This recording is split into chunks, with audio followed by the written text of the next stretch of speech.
So hey you guys, welcome back to my channel. It is your girl Just Dread, and you guys, I have missed you guys a lot. You guys, a lot has been going on, you guys, and I just thought I'd come on here and I tell y'all what's going on with me. So we're on to a February update, and y'all know it's my birthday month, so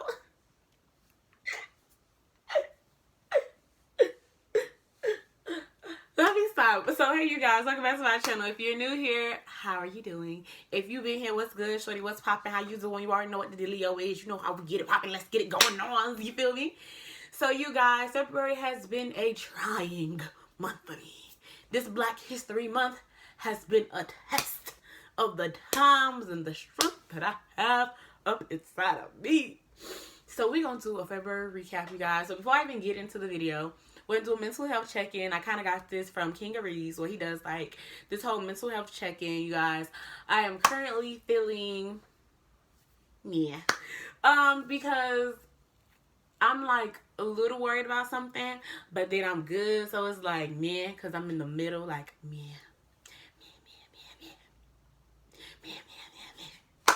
All right, so you guys, let's get into it. So you guys, since February started off real, I don't even really, so y'all, this February started off really, itis because I was still like having nightmares and just, let me just give y'all the important shit that happened this month, because I don't want to recap the whole entire month because I don't want to lie to y'all, because I have to go back in my diary and read some shit of what I wrote, like, okay. So basically, this February has been, the most important part has been my birthday, okay? And if y'all didn't know, my birthday is February 26th, you guys, okay? It turned 24 and 24. And, yeah. But before I turned 24, I baked corrected myself. I don't know. Yeah, let's go. Like, I got my tattoo. Boom, chicka wow, wow, chicka wow, wow. Tattoo. Ouch. So I got my tattoo, you guys. I Baker acted myself. Yeah.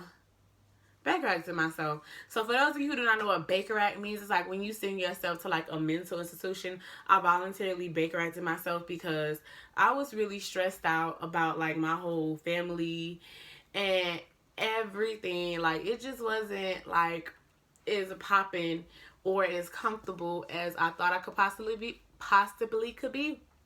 And I was stressed out, like really stressed out. I was starting to have nightmares and shit like that. It was really hard for me to like feel and understand how I was feeling. So for me, it was like I felt like I was going through a lot, if it makes sense. And I wasn't okay mentally, and like my depression had kicked in, and I had started having suicidal ideations and shit like that. And then all the pressure and stress that I was feeling before, like, just kicked into super drive, and I was like, and then it was just like, I just cracked, and I Baker acted myself. I'm not gonna lie, when I Baker acted myself, the first day I got there, I'm gonna talk to two people, which is my two best friends, Amali and Devon. And honestly, the first day that like I got there, I called my best friend because she's like, we're here. And she like kind of told me, she was like, the Andrea I know is gonna get through this okay and all right. And then she was like, if they try to get you to take medications, you take medications. And I was like, okay. I cried the whole first day when I Baker acted myself, because I was like, why would I do this shit to myself? And when I was in there, I'm not finna like divulge any names or whatever, but I seen some shit that kind of made me realize like that I have a lot of life in me. And if I like, because being in there kind of made me feel like I was in jail. And the first day, I just was crying. Mind you, I don't speak no Spanish, not a lick of the Espanol, honey. Not a lick, okay? And they put me in a Spanish facility, y'all. My lace is rising up. I don't care. But they put me like in a Spanish facility, and they weren't like really responding to me because it was like slight racism in there, because like some of the nurses, they like, if you didn't speak Spanish with them or whatever, they were like, and then like even if you did, like they just was treating like the people who wasn't like Hispanic or white differently from the black patients that they had in there. And I had noticed that from the jump, because like I seen like how they would take care of some and be like, it's gonna be okay, Suzanne, whatever. And then for Keisha or Barbara, they was, get up, Barbara, get up, like being real harsh with them. And I was like, and then I was like, okay, cool beans, I gotta get out of here. And then I'm not gonna lie, like I actually did more helping in the Baker Act to other people, and I got as much help as I put out. So basically, like when I was in the Baker Act or whatever, we would have like group sessions. I was there for 3 days. We would have like group sessions, and when we had group sessions, we talk. And then, like, we would talk, like, with a social worker, a therapist, things of that nature. And we'd, like, figure out, like, coping mechanisms, ways to deal with stress. Like, just a lot of stuff. And then I ended up helping, like a bunch of people in there, like, not unwillingly and, like, unknowingly, like, because while we were in there, like, you're around the same people all day. Like, you get up at 6:30 in the morning. You eat breakfast at 7. If you don't eat, they force you to eat. They don't care about your diet restrictions. They force you to eat. Around 7, 8 o'clock, you go and then you do like all day shit. Around 4 o'clock, you gotta be back out so you can go sleep after you take your medicine or whatever. And they really like push medicine on you. But the medicine, they say the medicine's supposed to help. And like what they diagnosed me with was unspecified episodic mood disorder and unspecified personality disorder. And with that, they were like, what did they say? They tried to give me medication to like stabilize my mood. The medication had side effects like numbness of face, this, that, and the third. And my best was like, take the medication. But I seen 3 people get, like, about 3 to 5 people get hauled out and go to the hospital. Only 2 came back. The other 3 is in like critical condition, and they had the lightest of the lightest. And if you look at their like history or whatever, they was like, because one doctor was like, oh, this person's been perfectly healthy their whole entire life. We finna go put them on the lightest, nothing's bad gonna happen to them, whoop de whoop whoop, yada yada yada. All of a sudden, the person who they tried to show me an example of ended up fucking and did not come back. So why would I sit there and be like, okay, cool beans, and let me go do this? Like, no, I'm not finna go take no medication. But I ended up helping people in there, like, just being like a motivation and like giving life and like putting people in a better mood. Not gonna lie, when I was in there, like, my family kind of did some fucked up shit that like had me like rub me the wrong way, and still rubbing me the wrong way right now. And it's not no animosity, it's not no hate or whatever. I just like kind of see exactly for people for who they are now, and I'm accepting it instead of saying maybe this is not how they really are, and maybe they really didn't mean to do that. I really feel like you meant to do that shit. The people who I stayed with, or currently staying with right now, because I have like 25 days before I have to be outie. Basically, like, told me in so many words, like, they found out where I was at, and they started packing my shit. And people had to go tell them it's against the law. And then when we got there, they wanted to come with the fake love and the fake smiles, like I didn't know that they was packing my shit. Mind you, when I got there or whatever, and it's like, now that I got 30 days to move or whatever, it's like, okay. And when you sit back and you think about it, it's like, you find I'm in a mental institution, or I Baker Acted myself, and you say that you've been in the same exact predicament as me. And then when it comes around and you spin around the block, it's like, it's not that anymore. And then now that it's not that anymore, now you want to sit there and pretend like, oh yeah, we really didn't mean it. And it's like, oh, let me help you find this place. I don't want you to help me find anything. I'll find it myself. Like, I would rather, I'm not going to say that. But honestly, like, I have nothing to say because you showed me who you are. So it was like a whole eye-opening experience. Everything that my best friend was saying was correct. And, you know, you just learn to live and you move forward from it. And I kind of realized, like, because I made a promise when I Baker Acted myself that I was never going to get that depressed or get to the point of SI, suicidal ideations again, to where I have to Baker Act myself. after that or whatever, I kind of, when I got out, I went out that night because my therapist told me that I need to go out. And he said I need to go celebrate because I did something that was really good for me. Like, me and my therapist had like a deep conversation about a lot of things. You know, a lot of things. And I realized I don't harbor hate towards my family or relatives, because I can't call them family because they're not really family. But I don't harbor hate towards them. I just don't like the way they live, and their relatives are not family, because family is something totally different from relatives. And if we're going to be honest, and I'm going to be honest with myself and be truly happy with myself, I have to be honest with myself and say that these relatives of mine that I have, they're no bueno for me. And it's not no hate, it's not no malice, it's just we ain't here. We're not here. What else?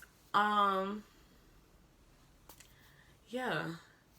After the Baker Acts, I ended up going out. I actually met a subscriber, hey boo, and I enjoyed it because I didn't really know like people was watching my videos. When I came back, it was like a lot of people saying that they missed me and stuff like that, and they was wondering why I was there and stuff. And I'm like, I don't really feel it, but okay. And the reason why I say I really don't feel it, and it's not a dig or a scratch at nobody, but it's like nobody really gave a fuck about me, and nobody still gives a fuck about me to this day. Like, I would miss it, and then I was like, oh, have you seen her? Have you seen her? Have you seen her? Have you seen her? Have you seen her? And then it's like nobody's asked me like, have I really been okay? Like, mentally, like, what happened? Like, nobody asked me none of that. I just said, hey, I'm here, and it's just like, oh, she's here or whatever.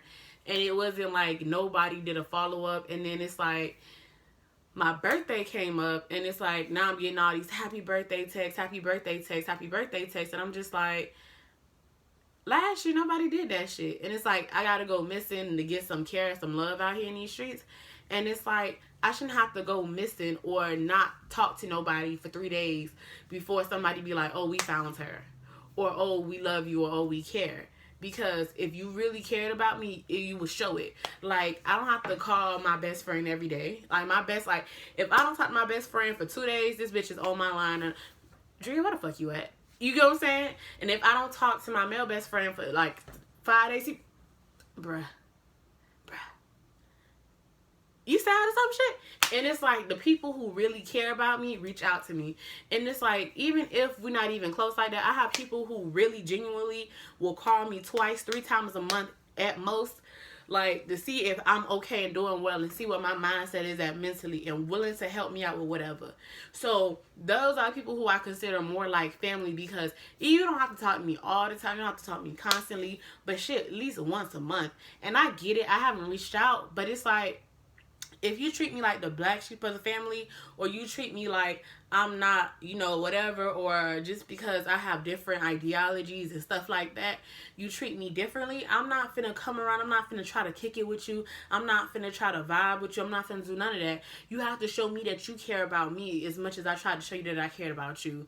Because it's been family that I've reached out to before, like, hey, how you doing? And who is this? And I'll be like, oh, it's me, Cuffy, Drea, or whatever. And people will be like, no reply back, no text back or whatever. Or I'll call and I'll be like, hey, leave a voicemail. Hey, it's me, such and such, just checking to see how you was doing. When you get a chance, call me back, and get nothing. And I'll be like, oh, okay, I see how it is moving forward. So as far as me reaching out to people in my family or relatives, I can't do that. I really can't. Like, I can't do it no more. And, yeah. It's the Baker Act. I went out on Friday. I met a supporter. I enjoyed myself, you guys. I ended up not going to karaoke on Sunday because me and my best friend kicked it. Oh my gosh, we kicked it. We had so much fun. And we slid through karaoke. And now if I slid through karaoke, I saw my little funky ex-boyfriend. And he started singing all these little love songs looking at me. I was like, bro, it's over. It's dead. It's a dub. We're not together no more. I don't want to hear it. I don't want to see it. Like, and he ended up calling me. He's like, hey, did you call me? Nigga, you know I didn't call you. Try that shit with somebody else. Like, bro, I didn't call you. So, come that Monday, I got the hotel. The hotel, I'm not gonna lie to y'all, it was like really ghetto. And it was just like beyond me. I was like, I refuse to find an apartment in that area. And then when I like they moved me to a better room with a microwave and everything else, I was just like, okay, that's better. And then that Wednesday was my birthday, but before that Wednesday, I invited people out to a game night at my hotel party. Nobody freaking came except for my best friend. I know my other best friend wasn't gonna come because she didn't like people, and I was like, oh, I think people gonna come or whatever, yada yada yada, woo. Nobody came. I ended up breaking up with the dude I was talking to, a little boyfriend of mine, ex-boyfriend now, and because he didn't come at all. Like, I'm going through it, I'm having a hard time or whatever, and it's like, if I was to say, hey, I want to hunch, you will be ready to hunch. You get what I'm saying? But when I it's my birthday, now you want to be, and then you want to tell me happy birthday like way later in the day. Like, if anybody should tell me happy birthday, first it should have been you because you're my nans. We've been talking. Well, you've been begging me to be your lady. Matter of fact, you told me I was your girlfriend. Didn't even give me a choice and made me your girlfriend. And I said, then I agree. And I was like, all right, cool. Since you really adamant about this, then okay. But then when it's time for you to show and improve, it's like once you got me, it was like, I can fuck off now. Hands back, comfortable. Like, no, you don't get to lay back and be comfortable. Like, you don't get to do that, boo. Then the 27th. Then basically, like, yeah. So when I came back and it was like, all right, now I gotta go figure out what's going on with my job. Because we don't look, I'm not really worried about it. However, we don't get some stuff situated and getting together because I refuse, honestly, truly refuse to not. Wait here. If y'all see my lace, it's because I didn't melt it down and I don't give a fuck. I don't. I really don't. Dog, it's really ridiculous. But this weekend, me and my best friend are going to go out. Woo. Pretty girls like to have fun. And then that Wednesday, like my birthday was whatever. I kind of ended up going to Walmart, my favorite store. And when I went from Walmart, my birthday was like really shitty, and I was like, I want to make my birthday special to me, and I want to enjoy my birthday, despite the disappointments, because breakup, a girl who I was supposed to be doing business with, me and her got into it. It just did not go well. Like, it was just like, she threatened to beat my ass over somebody who I wasn't even sleeping with. I was like, girl, we was supposed to be trying to do business together, and you trying to be my friend and everything else, and then you let a dude come up in here who I wasn't even interested in or nothing, and you putting words in my life. No, girl, like, I see where you're at mentally, and it's like, now I gotta like pull back. A lot of the people, what else happened? What else happened? What else happened, dog? My wig is bothering the fuck out of me. I'm not going out, so it doesn't matter. But basically, like, it just bothered me, you know, like, and then I was like, I'm finna enjoy my birthday. I was gonna go see this movie, but I was like, nah, I'm finna go do what I really want to do. And since I can't go back to work until I get cleared to go back to work, I ended up going to game night. And you guys, I ended up meeting this wonderful girl named Rebecca. We enjoyed, like, we played, like, I think we met, really pretty girl. We ended up meeting at the game night or whatever. I didn't know her. And then she was just like, oh, this is my first time being. I'm like, girl, come hang with a real one. I played Uno. It was fun. I was serving body yaddy yaddy. You feel me? Body yaddy yaddy. Yes, I said body yaddy yaddy. I was serving body yaddy yaddy. I enjoyed myself. I ended up, winning a game, playing Uno. It was a nice little vibe. It was very fun. When I got home, when I came back to my current residence, when I came back home to my current residence, I kind of, woke up to some bullshit, but it's okay, like, like, legit, bird calling me. But I was just like, yeah, I seen my check. That's the bullshit I seen. And I was like, we got it, dog. We got it, dog, because y'all owe me money. And one thing I don't play about is my money. Like, I don't give a fuck what y'all do, but just don't play with my money. Don't play with my monies. So yeah, and I was just like, okay. And then moving forward from there, it's like kind of, what's the word I'm looking for? It's like kind of looking for an apartment. Now, I don't know why people make it look like it's so easy to get this apartment and everything else. Y'all, this apartment that I'm looking at now is close on my job. You know, it's tough. But I don't want to pay that fucking much, but gotta move. So right now I'm just like, I'm really okay, honestly, mentally okay. I'm fine. The highlight of my whole entire month, though, I have to really give a shout out to my stepdad. I call him my stepdad.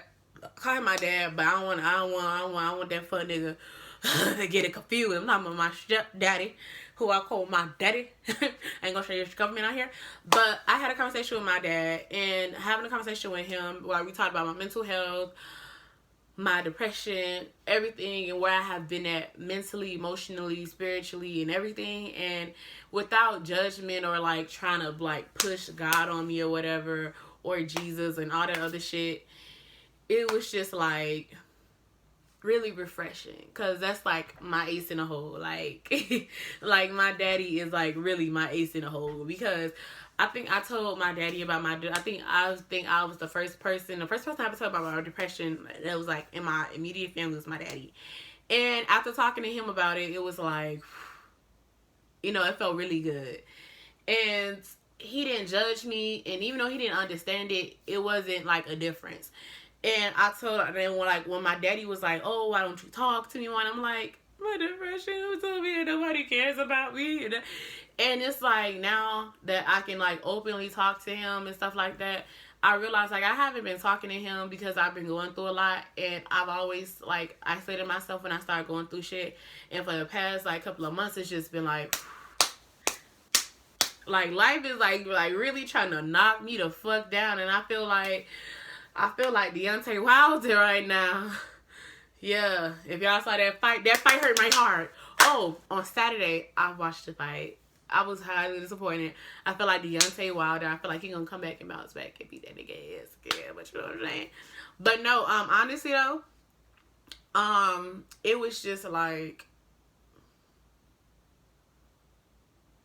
I couldn't, like, and it felt really good, and it made me realize like that I have people who are important to me that I have to like put forth the effort to proving some shit to. Well, not proving some shit to, but like making more of an effort to communicate and talk, because these people were really there for me in my corner, and that's what I like. Like my best friends, my daddy, and yeah, it just like really helps me cope and deal with a lot of stuff. And these are like the main few people like I go to. Like honestly, like I know that like the people who know me know that like I'm not really an emotional person. Like I'm emotional, but like I don't sit there and I don't let everybody know how I feel. And even if I do let you know how I feel, like you don't get like the real raw cut on emotions. Like the people who probably get it is like my daddy, like I said, my stepdad, same thing. My best friend Amali, or my other best friend Devon, like they get my raw emotion. Like they see me cry, they see me tear up, they see me like jerk the tears. Like they know when something is off about me. Even when I be like, I'm perfectly fine, I'm okay, like no it's not this and no it's not that. Like they'll be right on my ass like, girl, you are not okay. I'll be like, I just want to like my best friend, like she is so on it, y'all. Like me and her were talking today, like earlier, and in the middle of us talking, we were like, okay, whatever, woo-de woo woo, and she's like, you're stressed out. I was like, I am not stressed. And she's like, you're worried about some shit. She's like, either you're stressed out or you're worried about something. She was like, which one is it? And I was like,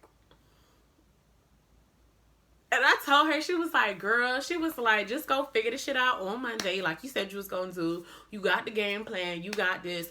Enjoy your time off. So when you go back to work, you feel refreshed and you don't feel like you have to, what you call it. And by the time they got it, she's like, she basically like reaffirmed everything I had. And then she was like, because at the end of the day, it is what it is. And they can't do X, Y, and Z without blah, blah, blah, blah, blah, blah, and whoop de whoop, whoop, whoop, whoop, whoop, whoop, and whoop de whoop, whoop, whoop, whoop, whoop. And I was like, you right. And then she was like, at the end of the day, it's like, you gonna be okay. Because we gonna be all right. You feel me? And I was like, you right. And then she was like, don't even worry about it, because this weekend, we gonna do it. We gonna have a remake for your birthday. Like a redo for your birthday and everything else, and we gonna really put you in the mood that you're supposed to be in. And I was like, that's why you my best friend, big dog, because if you wasn't my best friend, it's like, and we just laughed and joked and kicked it, and we changed the subjects, and we started talking about what, not really so much the work, but like Walmart and delivery and grocery shopping and apartments and just everything. And it's just like, those three people really understand me, because like even when I'm not okay and I try to pretend like I'm okay, like they know me, they be like, you off, this ain't you. And I'll be like, I'm not okay because of anxiety. I'd be like, yeah, period. But yeah, that's just it for right now, honestly and truly. Yeah. So February, and even though it's not the end of February, it's been really, really good to me. And honestly, I'm very thankful. Like, I turned 24, and I've been correcting myself, so I'm in a better mental place or whatever. I got the help that I needed mentally. I kind of like feel fresh and new, and I feel like a new me is arising. Like, all this nice shit is dead. I don't want to say it's dead, but like for the people who don't appreciate it or don't respect it, like it's dead. Like there's nothing to say, like there's nothing to do, and I can show you better than I can tell you. And it's not me being nasty, but it's me finally choosing me over everybody else and really just like putting my foot down and saying, this is how I feel, this is what it's going to be, this is what it's not going to be, and this is how I'm going to be moving forward. And if you can't take it, then I don't know what to tell you, because I can't afford to keep on sitting there choosing other people before me. And it's like, I'm about to be 24. If I live my whole entire life choosing other people before myself, I'll be a fucking dumbass fool. And I'll be sitting there like, I don't know why I keep on going in circles all day and night. And then the whole entire time, you living your best life off of me while I'm giving you all my energy, then I'm over here sad, depressed, and I gotta bake rack myself again. I gotta choose me. I gotta choose me. I have to choose me. I have to live the life that I want to live. I have to do what I want to do. So these days, I just waking up, doing what makes me happy, and going forward, and going with day by day, and planning accordingly and doing as I must. Like, literally. Because that's all that I can do. That's all that I can think to do. That's all that I know to do. That's all that is possible for me to do. I can't do no more, and I can't do no less. Now, with that being said, I gotta stop plucking at my eyebrows. Because, see, this side is full, and this side is not. That's the alcohol that done kicked in and done did that. That's what it is. But, yeah, so...